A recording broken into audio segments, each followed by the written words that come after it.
Sveiki, čia Gintarė iš Tavo sveikata LT.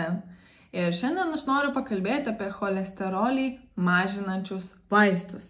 Žinau, kad labai daug vyresnio amžiaus žmonių jį naudoja, kas turi su cholesteroliu susijusias problemas, nesukdami savo galvos.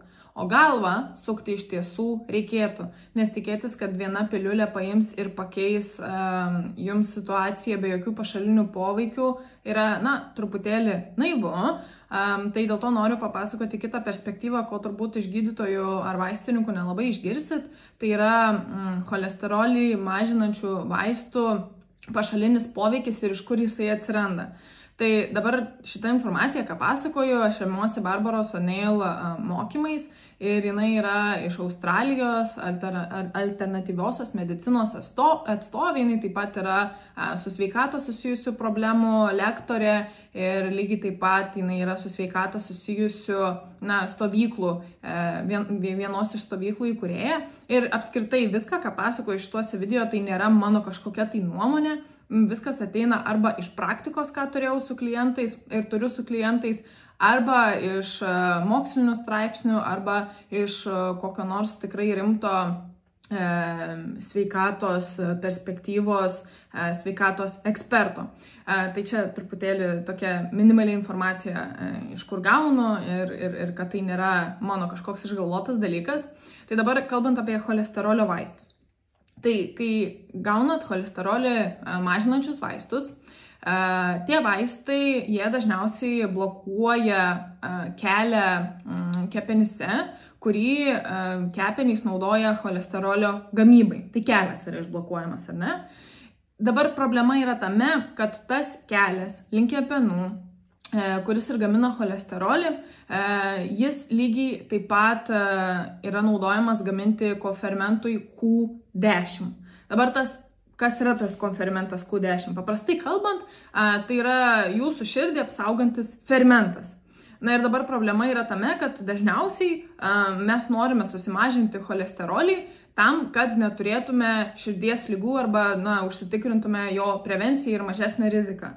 Ir čia problema yra tame, kad kaip ir minėjau, kad taip jūs mažinate cholesterolį, bet iš tiesų jūsų rizika širdies ligom netgi padidėja, nes jūs užblokuojat kelią gamintis kofermentui Q10, kuris yra širdies apsauginis fermentas. Tai nėra gerai.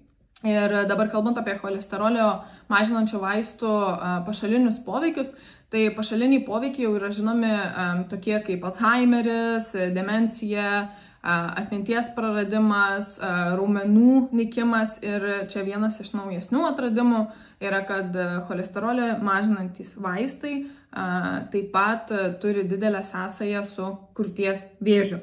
Tai tokia trumpa pamoka, kitoj papasakosiu apie tai ką daryti natūraliais būdais, kaip galite susimažinti cholesterolį.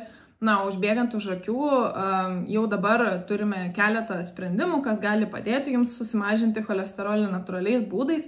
Tai, vienas iš geriausių turbūt yra individualus mitybos planas, nes su kiek klientų dirbu, kurie turėjo cholesterolio problemas, jie metė gerti visus vaistus ir jų cholesterolis visiškai susinormalizavo, tas blogasis cholesterolis išsivalė ir čia tai rodo tyrimai. Bet jeigu norite maisto produktų, tai žinokit, kad tokie produktai kaip brokoliai, kalė salota, mėlynės, slyvos, erškėtuogės, spanguolės ir šaltalankių uogos, jie padeda mažinti blogąjį cholesterolį, jį normalizuoti, tai galite vartoti natūraliai. Arba jeigu norite patogesnio būdo, arba neturite prieigos prie būtent šitų uogų ir daržovių, tai žinokit, kad pas mus yra milteliai, kurių pavyzdžiui, jeigu miltelių yra 100 gramų, tai jūs iš tiesų gaunat 1 kilogramą būtent tų uogų, tai yra padaryta iš 1 kilogramo šviežių uogų, tą noriu pasakyti. Tai palyginus kaina irgi nesigauna beveik brangesnė negu šviežių uogų ar daržovių, o žymiai patogiau yra naudoti. Ir jeigu gavote mano laišką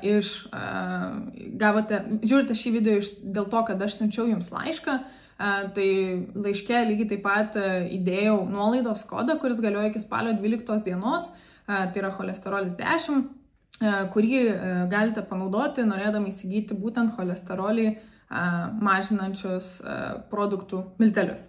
Ačiū labai, kad žiūrit ir iki kitų kartų.